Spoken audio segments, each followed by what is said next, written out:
Hello दोस्तों, नमस्कार। SMKC channel में मैं आप सभी लोगों का दिल से बहुत बहुत स्वागत करता हूं। सो दोस्तों, इस वीडियो को स्टार्ट करने से पहले ज़रूर कहना चाहूँगा, आज के दिन भी बहुत सारे वीडियोज़ यहाँ पे आ चुके हैं। सारे वीडियो की लिंक आपको नीचे डिस्क्रिप्शन बॉक्स में मिल जाएगी, ज़रूर उनको स्टडी कर लेना। फर्स्ट टाइम विजिट किया, चैनल को सब्सक्राइब करना and free stock market classes को भी फॉलो कर सकते हो। लिंक ऊपर आई बटन पर या नीचे डिस्क्रिप्शन बॉक्स में मिल जाएगी। सो दोस्तों, अभी हम लोग आ चुके हैं बिल्कुल हमारे नॉर्मल स्क्रीन के ऊपर। वीडियो स्टार्ट करने से पहले ही मैं आपको एक बहुत बड़ा डिस्क्लेमर, वार्निंग, जो भी आप चाहो मतलब इसका मीनिंग पकड़ सकते हो। सबसे पहले खास बात मैं आपको बताना चाहूँगा, प्लीज़ वीडियो को ब्लाइंडली अप्लाई करने मत जाओ। कल जाए मार्केट खुलेगा डायरेक्टली जाके बाय करोगे, इतना सिंपल नहीं है बाज़ार में। अगेन कह रहा हूँ, ये ऐसे शॉर्टकट किसी काम के नहीं, राइट। वीडियो देख के अगर आप लोग डिसीजन लेते हो तो फिर कभी अगर वो स्टॉक और नीचे गए ना तो फिर आपका कॉन्फिडेंस ही हिल जाएगा। ये मैं बहुत बार आपको बता चुका हूँ, राइट। सो ऐसे 3 स्टॉक मैं अभी आप लोगों को बताने वाला हूँ जो कि हम कह सकते कि फंडामेंटली स्ट्रांग है बट फिलहाल डाउन चल रहे हैं। एंड इन 3 में से दोस्तों एक ऐसा स्टॉक है कि अगर आप चलो रिस्क लेना ही चाहते हो, मैं अपने पॉइंट ऑफ व्यू से आपको कहना चाहूँगा, 3 स्टॉक तीनों के तीनों बढ़िया है। जैसे मैंने आपको बताया, तीनों के तीनों डाउन है, 20% 25% डाउन है, राइट। एंड बट इन तीनों में से एक ऐसा स्टॉक है जो कि मैं आपको कह सकता हूँ कि आप उसको नंबर 1 रख सकते हो। अगर आपको बाइंग करनी इन 3 में से तो कौन सा नंबर 1 होना चाहिए वो भी मैं आपको ज़रूर बताऊंगा, along with the reason and logic. अगर आपको लॉजिक रीज़न अच्छे लगे तो डेफिनेटली आप फर्दर स्टडी कर सकते हो, बट ब्लाइंडली चीज़ों को फॉलो मत करना। मैं बहुत बार आपको रिक्वेस्ट कर रहा हूँ।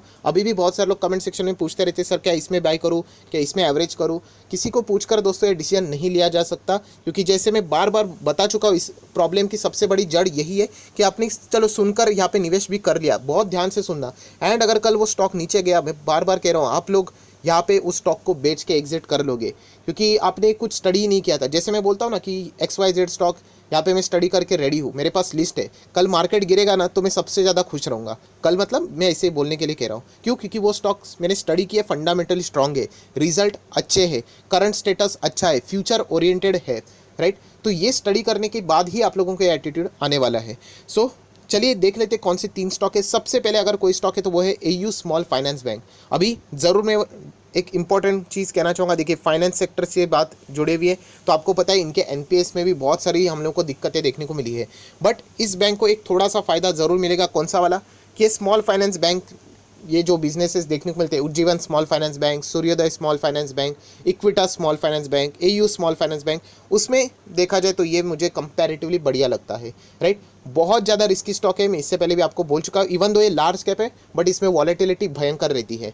सो अगर आप वॉलेटिलिटी ये अप्स एंड डाउन्स के साथ डील नहीं कर सकते तो आप चाहो तो इग्नोर कर सकते हैं इसको, बट ये बैंक निफ्टी में भी ऐड हो चुका है।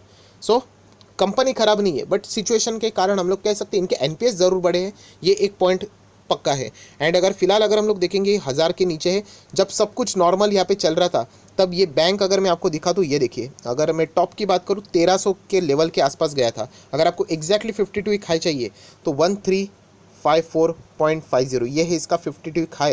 एंड अभी ये कंपनी 995 पे यहाँ पे चल रही है, तो आप अंदाज़ा लगा सकते हो कितनी ये बैंक नीचे चल रही है। एंड उसके पीछे लॉजिकल रीज़न भी है कि इनके नंबर्स इतने खास नहीं थे एंड इसी के चलते प्रॉफिट बुकिंग हुई है। बट जैसे मैंने आपको बताया कि among the small finance bank, उसमें अगर देखा जाए तो ये नंबर 1 है। सो अगर आप उस कैटेगरी की रिस्क लेके आगे बढ़ना चाहते हो तो आप AU स्मॉल फाइनेंस बैंक के ऊपर यहाँ पे फोकस रख सकते हो। जैसे मैंने आपको बताया ये लगभग 1300 के आसपास था एंड वहाँ से लेके अभी भी अगर मैं कैलकुलेट कर दूँ, आज भी ये बैंक लगभग 25%, रफली बताना चाहूँगा 25% डाउन है। यहाँ से रिकवरी होने के बावजूद, वरना ये लगभग देखा जाए तो 30% के आसपास गिरावट थी। सो ये चीज़ें आप लोगों ने यहाँ पे देखनी चाहिए। क्या बैंक खराब है? बैंक खराब नहीं है, राइट। सिचुएशन वापस ओवरकम हम लोग को होती हुई देखने को भी मिल सकती है, बट इन चीज़ों को आप लोगों ने ज़रूर यहाँ पे स्टडी करना है एंड उसके बाद यहाँ पे डिसीजन लेना है। अगर आप चाहते हो कि फाइनेंस सेक्टर में नहीं मैं रिस्क लेना चाहता यहाँ पे एंड आप मजबूत बैंक के साथ ही रहना चाहते हो जिनके नंबर बहुत ही शानदार आ चुके हैं, जैसे HDFC है, कोटक है, ICICI है, एक्सिस है, तो आप उनके साथ जा सकते हो। कोई यहाँ पे ज़बरदस्ती नहीं है। बट ये अगर मैं कहूँ जिसको रिस्क लेना पसंद है, आप ज़रूर आप इसके ऊपर ध्यान रख सकते हो। मैं वापस कह रहा हूँ, रिस्क लेने वाले लोगों के लिए मैं बात यहाँ पे साफ बता रहा हूँ। अगर आप एक रिस्क टेकर नहीं हो, रिस्क अवर्स हो, तो आप चाहो तो इसको इग्नोर भी कर सकते हो। बैंक खराब नहीं है बट सिचुएशन के मुताबिक यहाँ पे हम लोग को परफॉर्मेंस थोड़ा सा डाउन भी देखने को यहाँ पे मिल चुका है। सो इसके ऊपर आप लोग नज़र रख सकते हो। बार बार मैं आपको यहाँ पे कुछ वार्निंग भी दिया है, उसको भूलना नहीं है। 40% की डिलीवरी, ये तो फॉर्मेलिटी 28 मई को यहाँ पे हो चुकी है। अभी आ जाते हैं नेक्स्ट स्टॉक के ऊपर, राइट, एंड वो है PGHL। यस दोस्तों, एक debt free company, pharma sector से जुड़ी हुई। इनके भी नंबर्स अगर देखा जाए ओवरऑल परफॉर्मेंस के हिसाब से इतने खास नहीं थे। तो आप बोलोगे सर नंबर अच्छे नहीं, फिर आप ऐसे कैसे बता सकते हो निवेश करने के लिए? क्योंकि जैसे मैंने कहा कि कुछ कंपनियां इतनी बड़ी होती है, उनका नाम अगर आप लोग देखोगे तो उसमें ये PGHL भी आता है, राइट। कंसिस्टेंटली की अगर मैं बात करूँ, यस कंसिस्टेंसी इनकी बहुत शानदार है, बट इस वक्त वहाँ पे अच्छे नंबर ना आने के कारण वो गिरावट यहाँ पे हम लोग को देखने को मिल रही है। सो ये भी एक बहुत ज़्यादा रिस्की बेट है। अगेन मैं यहाँ पे कह रहा हूँ, जो कि आप लोग देख सकते हो कितना डाउन है। लगभग 6 महीने का चार्ट पैटर्न ओपन करता हूँ, टॉप से लेके अभी तक 20% आप लोग रफली यहाँ पे गिरावट देख सकते हो।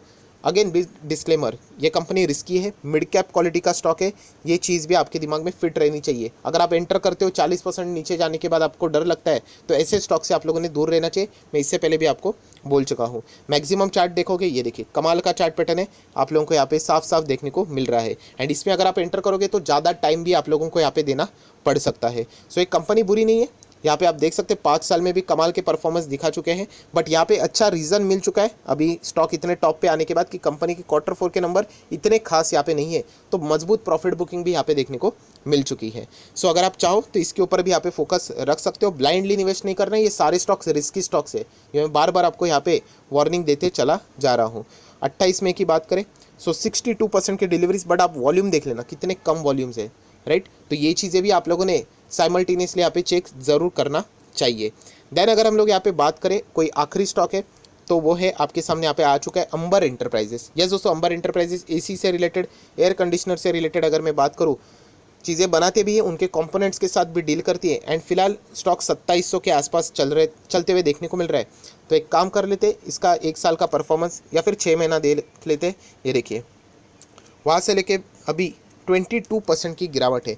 एंड ये गिरावट अभी हम लोग को यहाँ पे देखने को मिल रही है, बट यहाँ पे एक पॉजिटिव साइन भी है, उसके बारे में बात मैं ज़रूर करूँगा थोड़ा टाइम लेने के बाद। सो ये 3 स्टॉक्स मैंने आप लोगों को यहाँ पे बता दिए। वापस आप लोग यहाँ पे देख सकते हो, एक PGHL, AU small finance bank and Amber enterprises.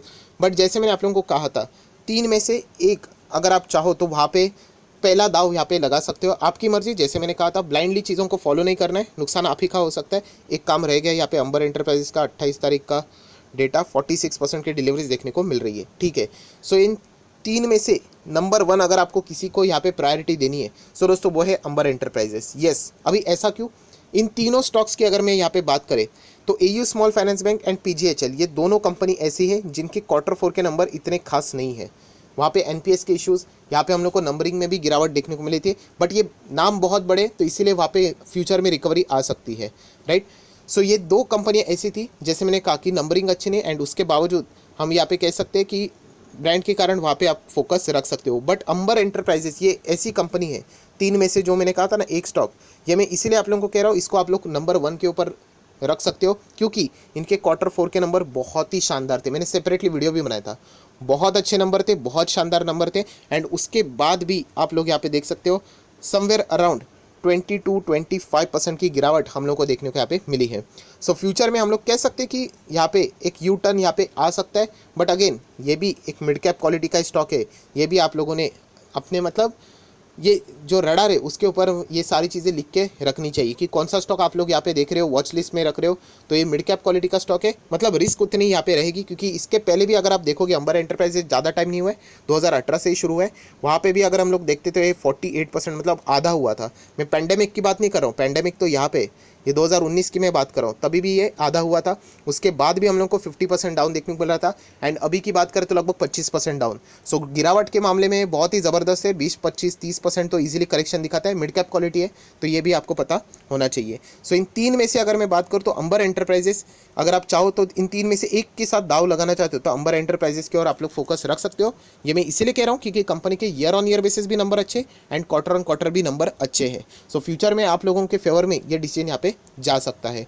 Video को क्लोज करने से पहले अगेन वार्निंग देना चाहूँगा दोस्तों, अगर आप किसी भी स्टॉक में एंटर करते हो, फॉर एग्जांपल खुद की स्टडी करने के बावजूद, तो प्लीज़ लॉन्ग टर्म के लिए निवेश करें। एंड लॉन्ग टर्म मतलब मैं एटलीस्ट 5 साल तो यहाँ पे मांगता हूँ, कुछ नहीं तो चलो 3 साल इतना तो दो। अगर आप 2-2.5 साल के लिए आते हो कोई फ़ायदा नहीं, ऐसे बहुत स्टॉक्स में देख चुका हूँ जो 2 से 3 साल कोई रिटर्न नहीं देते, एंड उसके बाद ऐसे रिटर्न्स उन्होंने दिए कि मतलब क्या बताऊँ, इतने कमाल के रिटर्न्स।